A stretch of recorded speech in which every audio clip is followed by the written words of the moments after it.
Assalamualaikum warahmatullahi wabarakatuh. Perkenalkan, nama saya Nurul Atifa dari Prodi Psikologi Islam dengan NIM 2230306061. Di sini saya akan menampilkan hasil proposal saya dengan dampak keluarga broken home terhadap regulasi emosional remaja dengan dosen pengampu Bapak Dr. Irman SAG MPD dan Ibu Putri Yeni SPD MPD.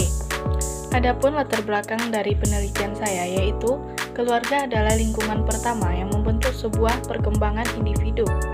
Keluarga merupakan kelompok individu yang memiliki peran yang berbeda-beda, ikatan emosional yang kuat, dan biasanya tinggal bersama dalam satu rumah. Keluarga yang harmonis ditandai dengan minimnya konflik, komunikasi yang efektif, dan sikap saling menghargai. Namun, tidak semua keluarga yang harmonis. Keluarga dianggap tidak harmonis ketika menghadapi masalah yang merusak hubungan antar anggota, yang dalam beberapa kasus dapat berujung pada perceraian atau kondisi yang dikenal sebagai broken home. Remaja yang berasal dari keluarga broken home seringkali mengalami tekanan emosional seperti rendah diri, kesepian, dan sulit berkonsentrasi. Pengendalian emosional atau regulasi emosi menjadi kunci untuk membantu individu untuk mengelola dampak negatif tersebut. Proses ini mencakup kemampuan untuk menerima, menilai, dan memodifikasi emosi secara konstruktif. Adapun fokus dari penelitian ini ialah agar penelitian ini tidak menyimpang dari tujuan awal, penulis memfokuskan penelitian pada dampak keluarga broken home terhadap regulasi emosional remaja berdasarkan latar belakang masalah yang telah diuraikan peneliti sebelumnya. Dan subfokus pada penelitian ini ialah maka dapat diuraikan yang pertama, pemahaman tentang regulasi emosi pada remaja, yang kedua, pengaruh keluarga broken home terhadap kondisi emosional remaja, ketiga, strategi regulasi emosi yang digunakan oleh remaja dari keluarga broken home, yang keempat, dukungan sosial yang mempengaruhi regulasi emosi remaja dari keluarga broken home. Dan pertanyaan penelitian ialah yang pertama, bagaimana pemahaman tentang regulasi emosi pada remaja? Yang kedua, bagaimana pengaruh keluarga broken home terhadap emosional remaja? Yang ketiga, bagaimana strategi regulasi emosi yang digunakan oleh remaja dari keluarga broken home? Yang keempat, apa saja dukungan sosial yang mempengaruhi regulasi emosi remaja dari keluarga broken home? Dan tujuan dari penelitian ini ialah untuk memahami dampak keluarga broken home terhadap regulasi emosional remaja. Dan manfaat dari penelitian ini ialah yang pertama secara teoritis, yaitu memberikan pemahaman dan wawasan mengenai dampak keluarga broken home terhadap regulasi emosional remaja. Terus memberikan sumbangan pikiran atau ide untuk penulisan karya tentang dampak keluarga broken home terhadap regulasi emosional remaja. Yang kedua, manfaat secara praktis, yaitu dapat menambah wawasan dan pengetahuan bagi peneliti. Kemudian penelitian ini diharapkan dapat menjadi referensi dan pertimbangan untuk penelitian selanjutnya. Dan luaran penelitian, yaitu laporan penelitian yang disahkan oleh penguji adalah hasil yang diharapkan dari penelitian yang dilakukan oleh peneliti. Definisi istilah dari penelitian ini ialah dampak keluarga broken home terhadap regulasi emosional remaja sangat besar, mempengaruhi kesehatan mental, prestasi akademik, dan hubungan sosial mereka.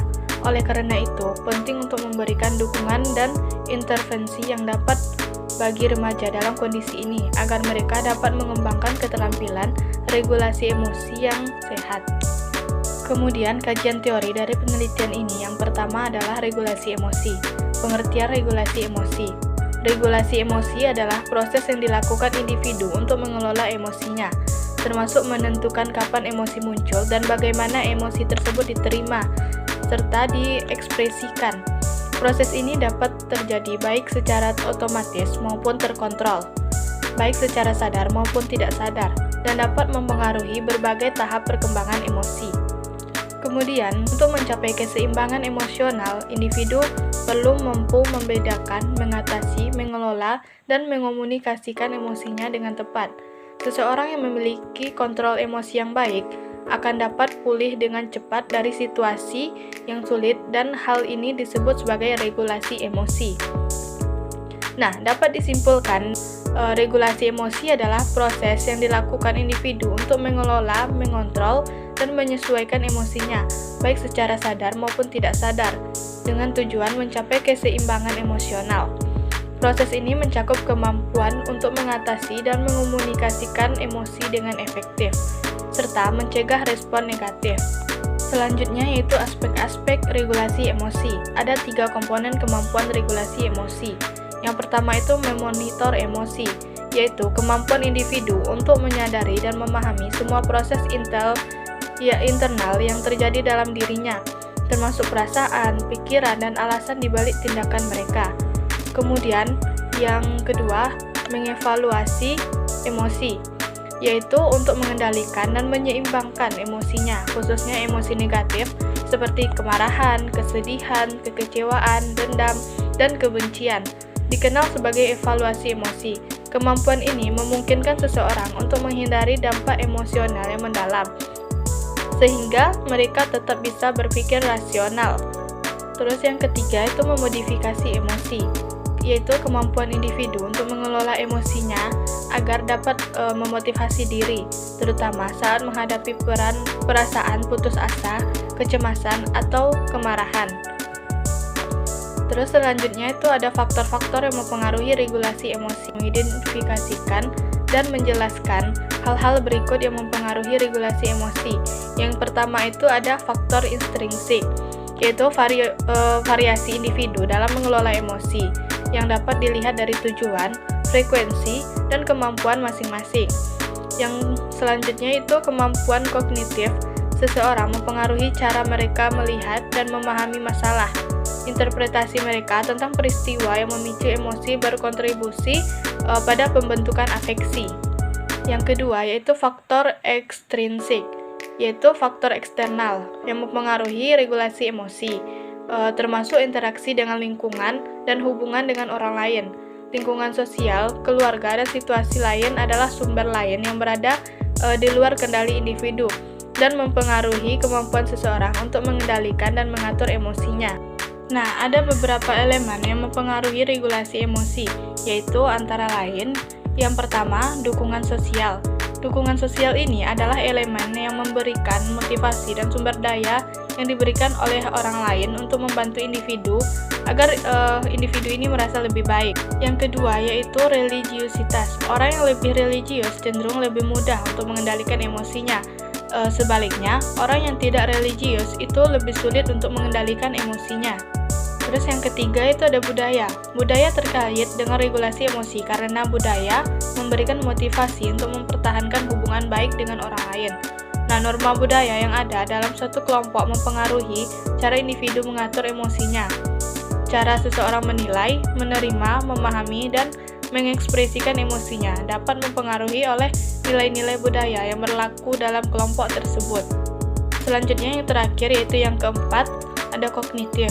Kognitif ini membantu orang mengendalikan dan mengontrol emosi mereka agar tidak terlalu banyak mengeluarkan emosi yang tidak perlu. Poin B selanjutnya itu keluarga broken home. Yang pertama itu pengertian keluarga. Keluarga ini dibagi ke dalam 2 kategori, yaitu keluarga posisi utama dan keluarga posisi tambahan. Nah, keluarga posisi utama ini terdiri dari ayah, ibu, dan anak-anak. Sementara keluarga posisi tambahan meliputi keluarga tingkat kedua, yaitu anggota keturunan ibu, baik yang sejajar maupun yang lebih tinggi, serta anak-anak mereka. Setiap keluarga memerlukan seseorang kepala keluarga yang dalam ajaran Islam adalah suami. Ayah, ibu, dan anak merupakan komponen utama dalam sebuah keluarga. Keluarga mendukung pertumbuhan dan perkembangan fisik anak serta menciptakan kondisi fisik dan mental yang sehat. Nah, keluarga ini adalah institusi yang sangat penting dalam kehidupan manusia, baik sebagai individu maupun dari bagian masyarakat. Yang kedua yaitu broken home. Nah, secara etimologis, rumah yang hancur didefinisikan sebagai keluarga yang terpecah, yang merujuk pada situasi di mana perhatian keluarga hilang atau kasih sayang orang tua berkurang, seringkali karena perceraian orang tua. Hal ini menyebabkan anak tinggal dengan satu orang tua, baik ayah ataupun ibu. Nah, dapat disimpulkan bahwa keluarga broken home itu adalah yang dimana keharmonisan keluarga ini hilang karena perceraian, kematian salah satu pasangan, atau hilangnya kasih sayang antara suami dan istri. Nah, poin ketiga itu dampak keluarga broken home bagi remaja. Nah, dampak perceraian orang tua terhadap anak meliputi yang pertama, kurangnya menerima perhatian, kasih sayang, dan bimbingan pendidikan dari orang tua, karena keduanya terfokus pada masalah dan konflik pribadi mereka. Yang kedua, kebutuhan fisik dan psikologis remaja tidak tercukupi, dan keinginan serta harapan mereka tidak dipenuhi dengan baik. Yang ketiga, yaitu anak-anak tidak memperoleh latihan fisik dan mental yang penting untuk perkembangan mereka di masa depan, serta kekurangan keterampilan disiplin dan pengendalian diri. Nah, selain itu, dampak dari keluarga broken home ini terdapat perkembangan psikologis anak meliputi yang pertama, kurangnya motivasi untuk belajar dari pengalaman baru. Yang kedua, rendahnya rasa percaya diri. Dan yang ketiga, cenderung untuk membandingkan diri dengan teman-teman yang lainnya. Poin C yaitu pengaruh antara keluarga broken home terhadap regulasi emosional remaja. Nah, banyak orang, terutama remaja, mengalami kesulitan dan ketidakbahagiaan karena kesulitan menyesuaikan diri dengan kehidupan keluarga, sekolah, pekerjaan, dan interaksi sosial mereka. Nah, beberapa remaja bahkan mengalami kecemasan atau depresi sebagai akibat dari kesulitan beradaptasi dengan kondisi mereka saat ini. Namun, jika remaja dapat mengendalikan emosi dan perilaku mereka, dampak negatif dari keluarga broken home tersebut dapat diminimalkan. Nah, untuk mengatasi situasi stres, seseorang dapat menerapkan manajemen emosional yang membutuhkan strategi pengaturan emosi. Pengelolaan emosi yang efektif memungkinkan seseorang untuk berpikir lebih positif, menerima, dan menyelesaikan masalah tanpa pengaruh oleh keadaan. Nah, remaja yang sering merasa marah, sedih, malu, bahkan rendah diri ini, mereka ini cenderung lebih suka menyendiri karena merasa tidak ada yang bisa memahami keinginan dan pikiran mereka, yang menyebabkan mereka merasa terisolasi dari orang lain. Nah, pengaruh terhadap remaja lebih banyak berkaitan dengan faktor psikologis, karena remaja seringkali menjadi pemalu, sensitif, dan berpikir kurang logis, serta egois. Hal ini kemudian menyebabkan mereka menarik diri dari lingkungan mereka sendiri. Poin D itu penelitian yang relevan. Yang pertama itu penelitian dari Rido 2003 yang menyatakan bahwa hubungan signifikan antara pengendalian emosi dan penyesuaian diri remaja dari keluarga yang kehilangan tempat tinggal. Remaja yang dapat mengendalikan emosi mereka dengan baik cenderung lebih mampu menyesuaikan diri dengan lingkungan sosial mereka. Penelitian yang relevan yang kedua yaitu penelitian dengan judul strategi regulasi emosi pada proses penerimaan diri remaja dengan keluarga broken home yang dilakukan oleh Nur Afifah pada tahun 2023. Ia menyatakan bahwa remaja yang berasal dari keluarga yang kehilangan tempat tinggal menggunakan berbagai teknik untuk mengendalikan emosi mereka, seperti mengarahkan perhatian mereka dan menerima diri mereka sendiri sebagai anak dari keluarga broken home. Yang ketiga yaitu menurut penelitian yang dilakukan oleh Kristiana dan Susanto pada tahun 2024, yaitu dengan judul studi tentang regulasi emosi pada siswa broken home. Nah, siswa dari keluarga yang kehilangan rumah menunjukkan variasi dalam kemampuan mereka untuk mengelola emosi mereka. Beberapa siswa memiliki kemampuan yang baik untuk mengelola emosi mereka, sementara yang lain mengalami kesulitan. Terus yang keempat itu penelitian yang dilakukan oleh Yusuf pada tahun 2014 dengan judul Regulasi Emosi pada Remaja yang Mengalami Broken Home di Kecamatan Woha, Kabupaten Bima. Dia menemukan bahwa remaja dengan latar belakang keluarga broken home cenderung kesulitan mengatur emosi mereka, seringkali menunjukkan perilaku agresif atau menarik diri dari interaksi sosial. Yang kelima, itu penelitian yang berjudul Gambaran Regulasi Emosi pada Anak Broken Home dan Faktor-Faktor yang Mempengaruhi yang dilakukan penelitian oleh Universitas Semarang pada tahun 2023.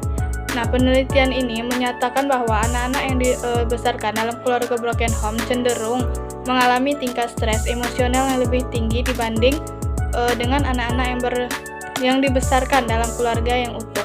Kemudian metode penelitian, yaitu yang pertama itu jenis penelitian.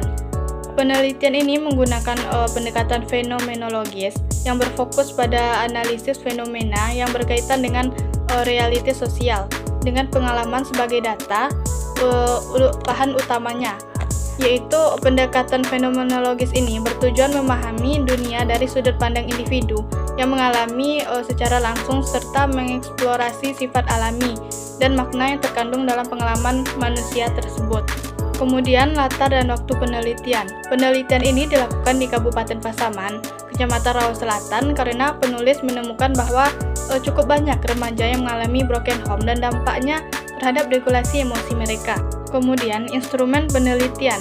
Penelitian ini harus membuat alat untuk validasi karena mereka adalah instrumen utama dalam penelitian ini. Alat yang diperlukan untuk validasi termasuk pemahaman yang tentang metode penelitian kualitatif, penguasaan pengetahuan tentang topik penelitian, dan kesiapan peneliti untuk terlibat dalam objek penelitian dari perspektif akademis dan logis. Nah, sumber data. Sumber data ini terbagi atas dua, yaitu data primer dan data sekunder. Nah, data primer ini adalah informasi yang diperoleh langsung dari objek penelitian dan menjadi sumber utama untuk memahami masalah penelitian. Nah, data ini dikumpulkan melalui observasi atau wawancara dengan pihak terkait. Data sekunder. Data sekunder ini merupakan data yang telah diolah dan dipublikasikan oleh pihak lain, seperti dalam bentuk buku, jurnal, atau makalah yang relevan dengan topik penelitian yang dilakukan. Kemudian itu teknik pengumpulan data, yaitu dilakukan secara observasi. Observasi ini merupakan teknik pengumpulan data yang melibatkan penggunaan indera, tidak hanya melalui pengamatan visual, tetapi juga melalui pengamatan dan pencatatan yang sistematis. Nah, tujuan dari observasi ini adalah untuk memberikan penjelasan serta pengembangan teori dan hipotesis. Nah, yang kemudian itu wawancara.